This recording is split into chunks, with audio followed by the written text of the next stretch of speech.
एक बड़ी खबर, दीपम सचिव ने आईडीबीआई बैंक के विनिवेश के टलने की खबरों का खंडन किया है और इस पर ज्यादा जानकारी के साथ हमारे सहयोगी प्रकाश प्रियदर्शी हमारे साथ जुड़ गए हैं। आप प्रकाश बताइए, आप क्या खंडन, क्या स्पष्टीकरण आया है दीपम सचिव की तरफ से?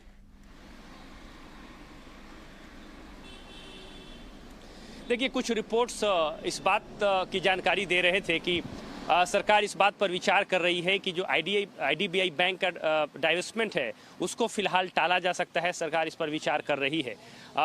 इसमें इस बात के हवाले से ये जानकारी दी गई कि जो मौजूदा वैश्विक परिस्थितियां हैं, बैंकिंग सेक्टर में कुछ उथल पुथल देखने को मिल रही है, लिहाजा बेहतर वैल्यूएशन पाने के मकसद से सरकार इसको टाल सकती है।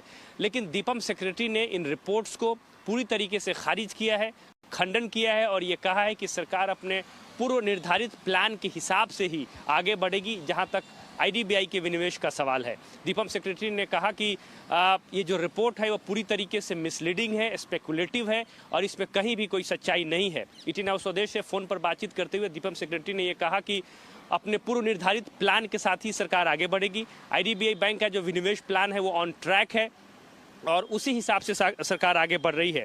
जैसा कि आपको पता है कि इस साल के शुरुआत में सरकार ने ये जानकारी दी थी कि मल्टीपल एक्सप्रेशन ऑफ इंटरेस्ट जो है वो आईडीबीआई बैंक के लिए मिले हैं, लिहाजा जो डिफाइंड प्रोसेस है उसी हिसाब से सरकार जो है वो आगे बढ़ेगी।